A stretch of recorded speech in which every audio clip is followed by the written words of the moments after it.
Even CNN can't hide it anymore, guys. Their own chief data analyst, Harry Enton, he had to admit that the latest numbers just aren't backing up their skewed narrative, no matter how hard they try.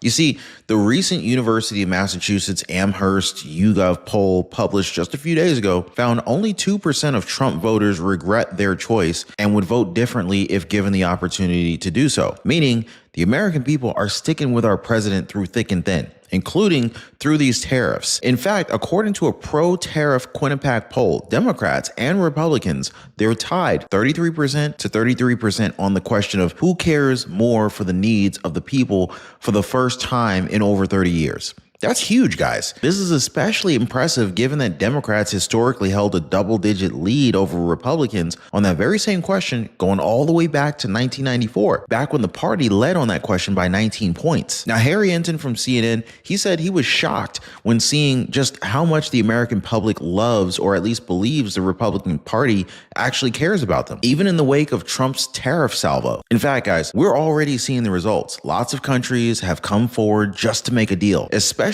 exciting is that President Trump is forecasting a very good deal with China. Now, really, what these critics don't understand is that the tariff war is part of Trump's sophisticated, multi-pronged strategy aimed at reducing a much bigger threat that China poses to America. So basically, Trump is fighting a non-kinetic war with Beijing to avoid a kinetic one. I mean, that would be catastrophic for both sides. So instead, the Trump administration is going for what they call strategic decoupling so that our country and other countries can stop relying on our most dangerous rival nation on strategic resources like rare earth and minerals, even medicine. So stay tuned, guys. We really are getting deep into this one. So we're just getting started. By the way, if you appreciate the daily news updates, hit the like button and subscribe. Now, starting off, guys, here's CNN's Harry Enton just dumping cold water on Democrats' narrative that Trump voters regret their choice. Watch. Let's talk about Trump voters and how they feel. Do they regret their vote? I mean, this is the big question, right? I hear all these stories, all these articles.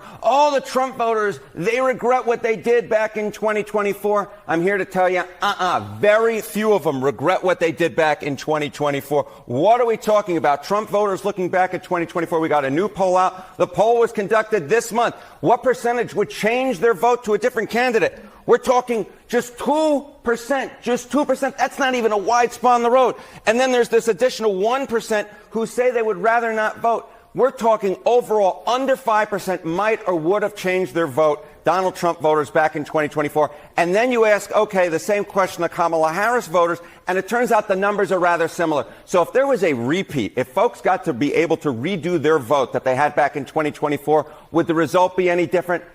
I doubt it would be. I doubt it would be, or it would still be extremely close. The bottom line is, for all this talk of Trump voters regretting their vote, in the numbers, it really just doesn't show up, John. So, you know things are bad for Democrats when their own mouthpiece network, CNN, just can't deny the truth anymore. You know what I'm saying? But hey, President Trump, he called it, right? His voters are going to stand by him no matter what. And eventually, the media's narrative is the one that's going to fall apart. I mean, did you guys see those numbers? Just 2% of Trump voters regret their choice and would vote differently if given the opportunity to do so. Guys, I'm just telling you the truth. I mean, you can look in the comments. They're like attacking me for just sharing the truth. It's like, what do you want me to do? You want me to lie to you? So anyway, going back, just 2% of Trump voters regret their choice and would vote differently if given the opportunity to do so. So what this means is that if the 2024 election was held again, right, Trump would most likely still beat the former Vice President Kamala Harris. This is despite all these stories, all these articles saying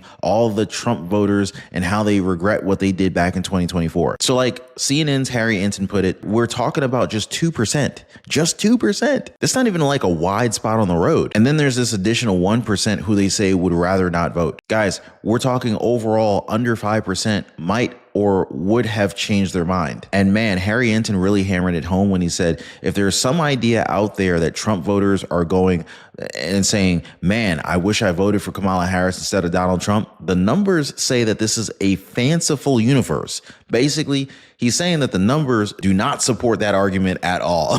I mean, did they really expect the American people to sympathize with China? You know what their Chinese official Zia Boilong said recently? That President Trump's extremely shameless tariff war would backfire soon, leaving those peasants in the U.S. wailing. Damn, they called us peasants? Really? For real, guys. The official Zia Bolang, who oversees Hong Kong and Macau, lashed out and said, let those peasants in the United States wail in front of the 5,000 years of Chinese civilization. This kind of rhetoric from our rival nation is exactly why the American people are backing Trump and his party on a whole other level. In fact, Harry Enton said that he was shocked when he saw just how much the American people believes the Republican Party cares about them, even after President Trump's tariffs. Here, watch this. This, to me, is one of the most shocking pieces of poll data that I truthfully have seen this year, or maybe in any prior year. Really? Yes, really, because I want you to take a look. Cares more about the needs for people like you. You mentioned DeCapel, and we got a tie, even after this tariff war had already started, split between Democrats and Republicans on how people feel which party cares more for needs of people like you. And why is that so surprising? Because I want you to take a look at prior years. Democrats always lead on this question. Back in 2017, before the 2018 midterms, 13-point lead. 2005, a 23-point lead for Democrats. 1994, which was a big Republican year, a 19-point lead for Democrats. And now, all of a sudden, a tie? All of a sudden, the Democrats, who are the party of the people, no more. We get a tie on this question, on a question that has traditionally overwhelmingly been a Democratic advantage. Which party cares more for the needs of people like you? It's truly something I would not have expected to see, especially after this tariff war had begun. Harry Enton wasn't afraid to show that Republicans could come out ahead in the upcoming 2026 midterm elections, even though traditionally the incumbent party loses ground in such elections. In April 2017, Democrats held a 7-point lead on a generic ballot margin, while both parties were tied in 2024. And right now, Democrats are leading on the ballot margin by 1 point, which could potentially spell bad news for the party in the midterms. But as Harry Enton puts it, if Democrats think they automatically have a ticket back in control of the House, I'd say hold on a second. Republicans still have a shot. So what do you guys think? Are Republicans gonna trounce Democrats in the midterms? Just drop me a quick yes in the comments down below, guys. Hit the like button to show your support. Also, don't forget to subscribe to the channel. Turn on all notifications for more real-time content just like this one, guys. So let's continue. Now, while others are talking, Trump acts. And some people might not like him very much, but they cannot argue that President Trump's approach is yielding results. In fact, he's already forecasting a very good deal with China. Here, check this out. Trump, of course, is just welcomed into the prime minister from Italy. And it looks like they are going to be meeting with his cabinet members. You're looking live at this conversation. You got to expect all kinds of things are actually on the table. Tariffs, undoubtedly, but also calls for European nations to beef up their defense, their military operations. And the U.S. is such a big supporter of a lot of what goes on in that region. So President Trump taking some questions and conversation here. Let's listen in. Of course, there'll be a trade deal. Very much. They want to make one very much. And we're going to make a trade deal. I fully expect it. But it'll be a fair deal. Are they on your priority list? Everybody's on my priority list. Mr. President, do you plan to meet with the President at you? Say it. Do you plan to meet with Wait. One at a time, please. No. No. You, and then we'll go. Do you plan to meet with the President of the EU, Ursula von der Leyen? Do you plan to have other meetings with EU leaders as well? Many. We had a meeting yesterday with Japan. As you know, we've had numerous talks, very, very at the highest level, frankly, with other countries. Yeah, we're doing very well, and we're moving along on trade very well. The United States was ripped off and taken advantage of by every country in the world, practically. I mean, I have to say practically, but just about everyone. That's not going to happen anymore, but we're going to make fair deals.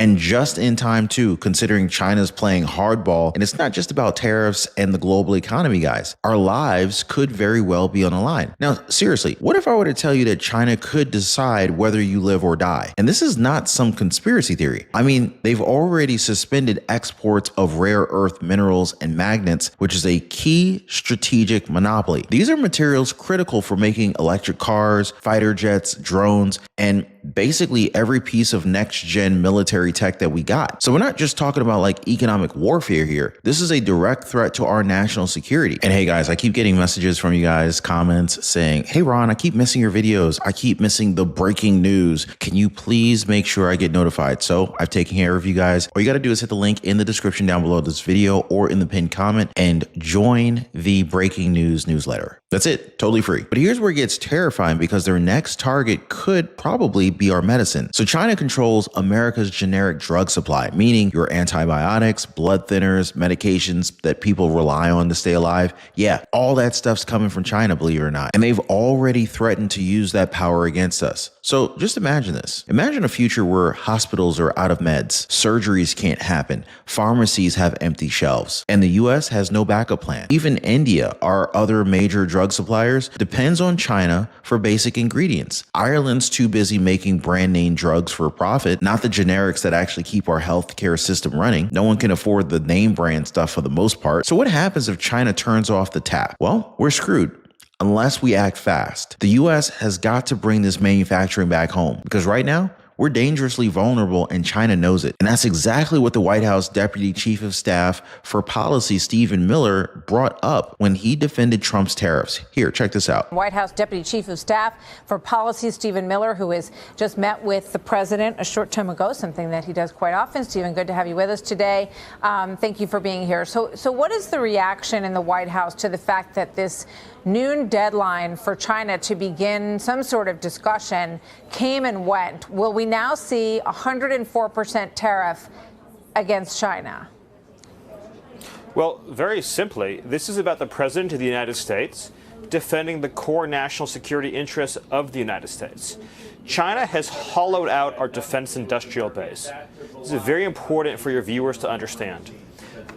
America cannot create the essential materials it needs to ensure our security into the future because China has stolen those supply chains. So America, but not just America, our allies around the world are dependent on China for our own defense, for our own economic well-being.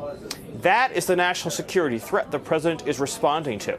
And he's going to take whatever actions are necessary to ensure that he can keep America safe and that we can live in a country in which American workers and American factories can supply all of the materials and needs for our national security and defense. I mean, it's easy enough to understand, right? Economic warfare is the battleground of the 21st century. So we're not just talking about trade anymore, guys. This is really more about securing our nation's independence. Mainstream pundits are calling it reckless, dangerous, even suicidal for the global economy. But here's what they don't get. Trump is playing a long game, and it's part of a much bigger strategy to protect America from an enemy that's been at war with us for years. China's been waging something called unrestricted warfare on the United States. Now, this doctrine came straight from Chinese military leadership back in 1999, and the goal is crystal clear. First, to become the dominant world power, replacing the United States militarily and economically. And second, to secure control over Taiwan through integration or by force as a part of its one China policy, all by 2049. That's their plan. But China isn't just trying to beat us on the battlefield, at least not yet. They've been fighting us using other types of weapons, economic infiltration, supply chain control, drug warfare like flooding our streets with fentanyl, and making us dependent on them for the essentials of modern life, from medications to microchips. Trump understands this, and he's using the only weapon that works in peacetime: economic pressure. That's what the tariff war is really about. It's not just about some random economic moves. It's about non-kinetic war to avoid a kinetic one. Trump is applying pressure now in order to buy us time to rebuild our manufacturing base, rewire our supply chains, and become independent again before it's too late. Because let's be real, guys, if China invaded Taiwan tomorrow, the US couldn't stop it. That's not a conspiracy theory. That's from the 2024 Commission on the National Defense Strategy. Our military lacks both the capabilities and the capacity to deter or win such a war, and we would run out of armaments in 3 or 4 weeks, or even just a few days depending upon the particular weapon system. That's the nightmare Trump is trying to avoid. Hey, by the way, guys, you've got to check out the Inner Circle. This is where our true supporters get exclusive access to content that I just can't share here, completely commercial free.